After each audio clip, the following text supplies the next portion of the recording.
There was a time when God walked upon his own earth and built in stone.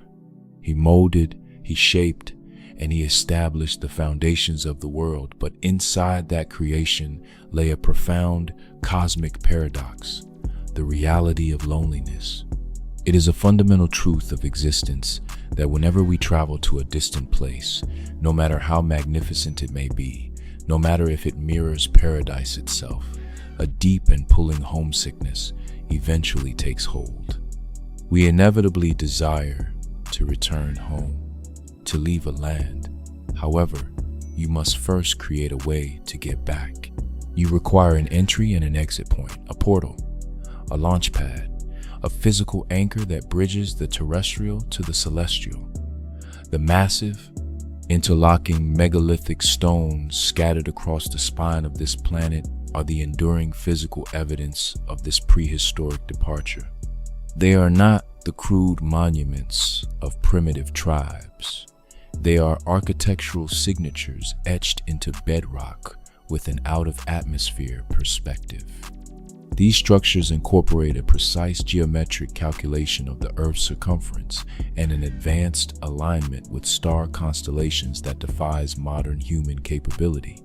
Even today, if we were to combine our greatest natural intelligence with the processing power of artificial intelligence, we could not duplicate the exact puzzle-like precision of these multi-ton blocks. This reveals a truth that shatters the mainstream evolutionary model. Ancient human knowledge did not slowly progress from crude beginnings. It digressed. It began at an absolute pinnacle of technological and spiritual mastery and steadily degenerated over millennia.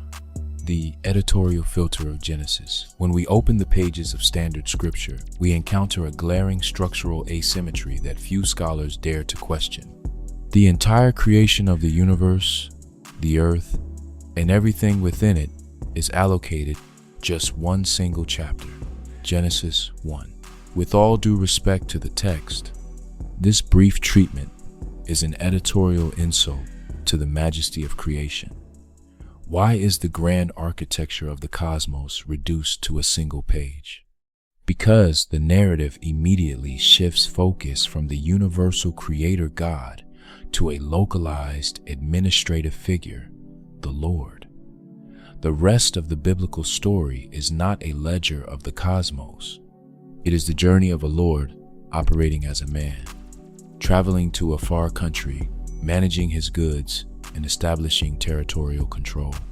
As this figure moves down the Nile River Valley from the pristine highlands of Kush, he behaves not as a distant spirit, but as an explorer mapping assets. He observes the land, noting that the gold of that land is good, and charts the presence of rare bdellium and onyx stone, operating with a distinct memory of his true home. This traveler maps a strategic waterway system. In his mind, he realizes that the third river, which flows toward the rising power of Assyria, can be connected to the fourth river, the Euphrates, thereby linking the sovereign heart of Africa directly to the fertile crescent of Mesopotamia. The global frequency corridor. The evidence of this primordial presence is not isolated to the borders of Egypt. It is a fluid, global architectural signature that flows along a precise geographical and vibrational corridor.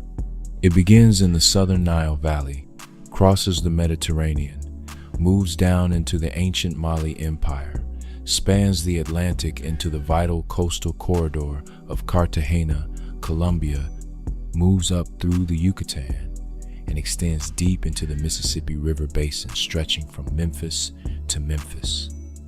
To understand how this global network was constructed, we must look at the broken, unfinished granite obelisk left behind in the quarries of Aswan. This colossal monument provides undeniable proof of a technology beyond human capacity.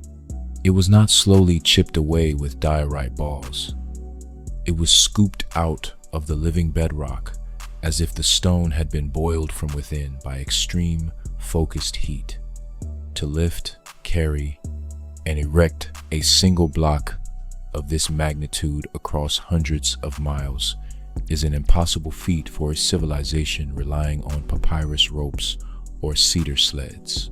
It required an absolute mastery of natural resources, acoustics, and vibration. Long before the written word was scratched into volatile mediums, history was written in stone.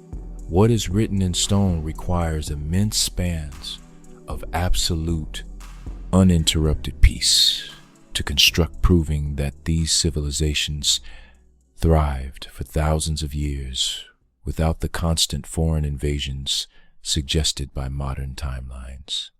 The builders of these megaliths understood that matter is held together by frequency. By utilizing the rhythmic resonance of the drum, they generated specific vibrations that allowed them to manipulate physical mass.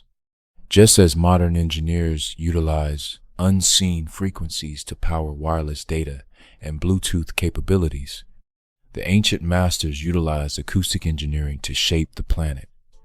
Written in stone times is the forensic audit that restores this original frequency. By tracking the shifting dynamics between the two foundational bloodlines of the earth, the Redlands of Assyria and the Blacklands of Kush, we strip away the late-era imperial rebranding. We move past the territorial claims of later empires to read the unalterable primordial record exactly as it was left for us. Written in Stone and Stars, The Creative Deity and His Megalithic Footprints by Rondell L. Jordan. You've listened to a Sovereign Professor production. We aren't just writing books, we are auditing the architecture of human legacy. Stay ahead of the next release and unlock exclusive subscriber content by joining our inner circle at tropicvita.com. The performance ends here. The build begins now at tropicvita.com.